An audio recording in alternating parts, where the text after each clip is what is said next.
Swastiastu. Selamat siang anak-anak yang saya banggakan. Pada siang hari ini pembelajaran bahasa Jepang kita akan lanjutkan ke materi bab 22. Jadi minggu lalu kita sudah membahas tentang materi bab 21 dan bab di 22 ini adalah kelanjutan dari bab 21 untuk pertemuan yang minggu lalu kita laksanakan. Adapun dari topik permasalahan ataupun bab 22 adalah Maria Sangno Hea. Jadi ini adalah kelanjutan dari bab 21. Nah, tujuan pembelajaran di sini adalah peserta didik mampu menyebutkan keberadaan benda dan dapat menginformasikan mengenai kata sifat dari benda atau tempat tersebut. Jadi silakan disimak dengan baik materi bab 22. Nah, sebelum kita lanjut ke materi atau ke pola kalimat yang akan dijelaskan sensei nanti, kita lihat dulu kosakata baru yang harus kalian pahami terlebih dahulu. Atarashi kotobawa. Itu mite kudasai, silakan dilihat. Di sini ada gambar rumah. Kemudian ada lawannya adalah rumah juga. Nah, kira-kira apa maksud dari gambar tersebut? Apakah perbedaannya? Nah, di sini rumah pertama itu gede ya, besar. Sedangkan rumah yang kedua itu kecil. Jadi kosakata yang pertama yang akan kita bahas di sini adalah, nah, di sana sudah ada besar, lawannya kecil. Jadi besar dalam bahasa Jepang itu adalah oki, ya, oki. Jadi double o dan double i. Jadi itu namanya bunyi panjang pada vokal o dan i. Oki, jadi besar. Nanti lawannya adalah chisai. Hai, chisai. Chisai itu adalah kecil. Jadi sudah jelas ya. Oki, rumah yang besar ini. Gambarnya perumpamaan ya. Jadi oki ini menyatakan besar, kata sifat tipe i. Kemudian ada chisai adalah kata sifat tipe i juga, yang saya umpamakan biar lebih gampang melihat perbandingnya adalah gambarnya adalah rumah. Kemudian kosakata berikutnya, nah di sini saya memperlihatkan sebuah mobil dan sebuah mobil juga. Tapi bedanya mobil pertama di sini baru ya, mobil sport zaman sekarang, sedangkan mobil yang kedua ini mobil zaman kuno, mobil zaman perang di sini.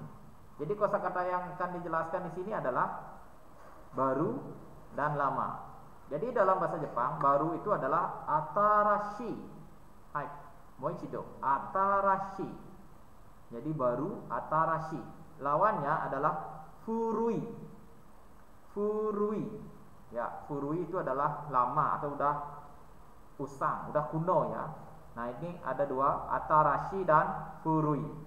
Jadi sudah jelas ya. Gambar pertama menyatakan perumpamaan bendanya baru. Gambar kedua perumpamaan bendanya adalah lama atau usang. Jadi atarashi, furui. Jadi dua kosakata, kata sifat tipe i juga di sini. Hai, shigiwa, itu mite kudasai ne. Lihat selanjutnya di sini kosakatanya. Di sini ada saya menampilkan, sensei menampilkan sebuah gambar bangun atau ruangan atau kamar yang sangat luas. Sedangkan di sebelahnya atau gambar yang kedua itu ruangnya sempit. Jadi ngepres ya. Di sana ada gambar ruang yang luas dan gambar ruang yang sempit. Jadi kotobawa, kosakatanya di sini adalah hiroi. Jadi hiroi itu adalah luas, di mana lawannya adalah semai, sempit. Jadi hiroi wa Indonesia gede, luas, sedangkan semai adalah sempit. Jadi di sini adalah dua kosakata yang juga kata sifat tipe i yang diakhiri oleh i, hiroi dan semai. Jadi diumpamakan hiroi ini adalah luas. Ini saya gambarkan sebuah kamar. Sedangkan di sini adalah sempit, kamar yang sempit. Nah, hiroi to semai des. Jadi ada hiroi dan ada semai. Hai, sugiwa. Selanjutnya di sini kosakata yang dijelaskan. Nah, di sini juga ada gambar yang saya tampilkan. Tapi gambarnya sini berbeda dengan gambar sebelumnya. Nah, gambar pertama ini menyatakan keadaan kamar yang terang. Jelas ya kamarnya. Sedangkan kamar yang kedua menyatakan keadaan yang sedang gelap. Ya. Jadi kosakatanya di sini ialah akarui. Hai, akarui. Akarui wa Indonesia godewa itu terang. Sedangkan lawannya adalah kurai. Kurai wa gelap. Jadi akarwi dan kurai. Jadi gambar pertama menyatakan suasana atau kata sifat yang terang. Kemudian kata sifat yang kedua adalah kurai, gelap. Hai, segiwa atau ini lebih ke dominan ke kamar ya, karena sesuai dengan materi kita. Nah, gambar yang pertama saya menampilkan sebuah gambar ruang atau ruangan di mana kamarnya itu sangat bersih dan rapi.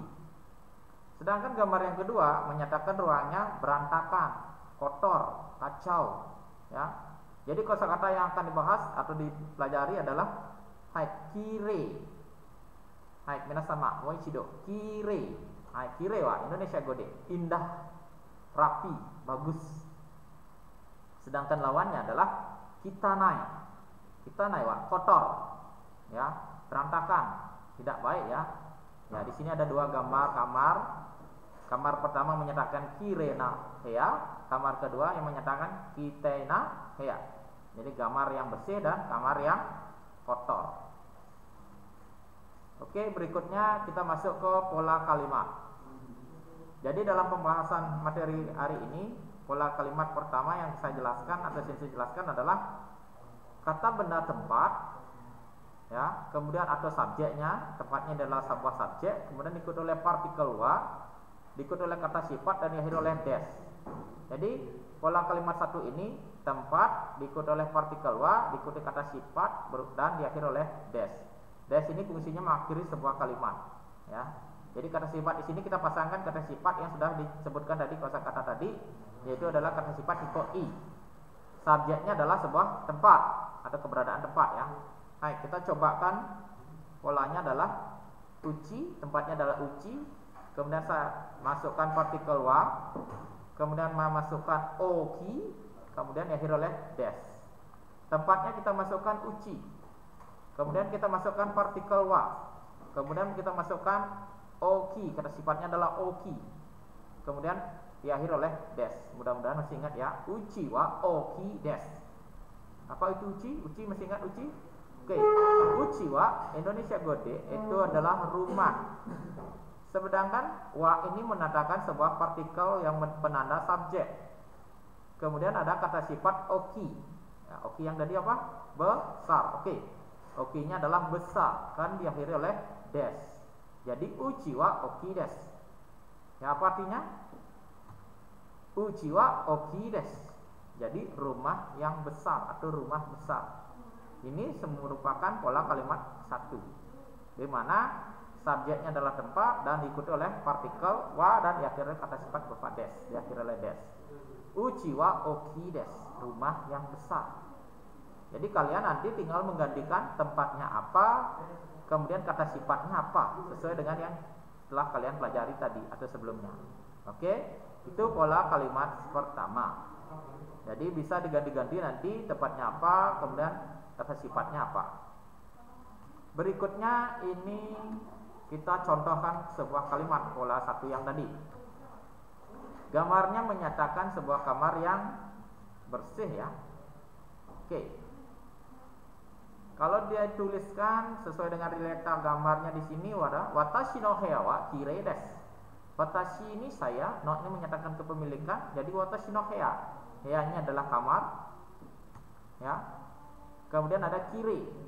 Kiri ini adalah indah, bersih, rapi dan diakhiri oleh des. Watashi no heya wa kirei desu. Kamar saya indah, rapi. Ya, kamar saya bersih atau rapi. Ya. Jadi watashi no heya wa kirei desu. Kamar saya bersih atau rapi. Dilihat dari gambarnya, kamarnya bersih dan rapi.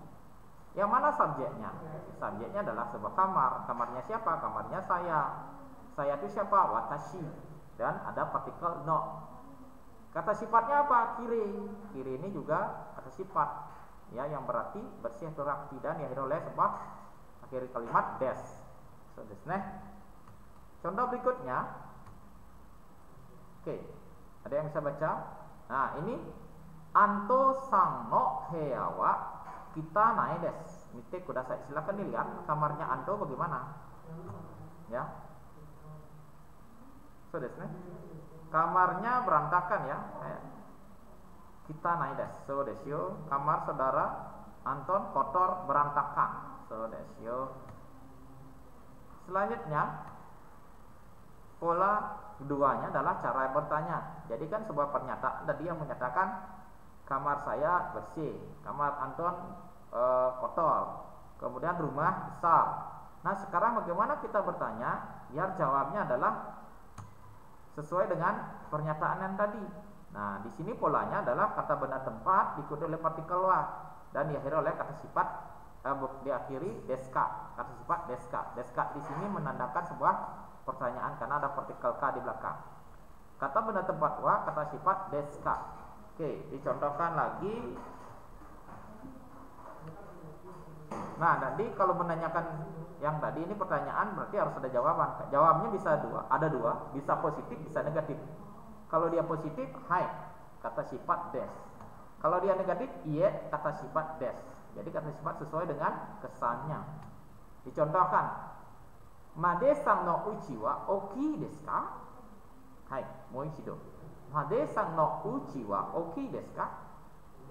Made-san, saudara Made, uchi apa tadi? Uchi rumah. Ya. Kemudian ada partikel wa. Kemudian ada kata sifat. Kata sifatnya adalah oki dan pola pertanyaannya adalah desu ka. Jadi Made-san no uchi wa oki desu ka?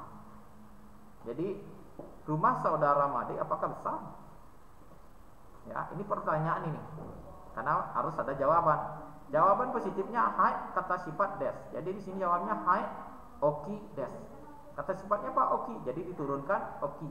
Deska-nya berubah menjadi des. Karena K ini menyatakan pertanyaan. Untuk menjawaban akhir oleh des. Made-san no uchi wa oki desu ka? Hai, oki des. Apakah rumah saudara Made itu besar? Ya, besar. Negatifnya apa? Iya, Cisai des. Tidak, kecil. Apakah rumah saudara Made besar? Tidak, kecil. Jadi rumah saudara Made tergantung situasinya. Kalau memang benar ya hai, positif. Kalau memang kecil ya iya. Ya, selesai. Bisa dipahami ya. Jadi ini pola kalimat bertanya. Made-san no uchi wa oki desu ka? Hai, oki desu. Iya, cisai desu. Jadi di sini jawabnya adalah kata sifat. Iya atau tidak.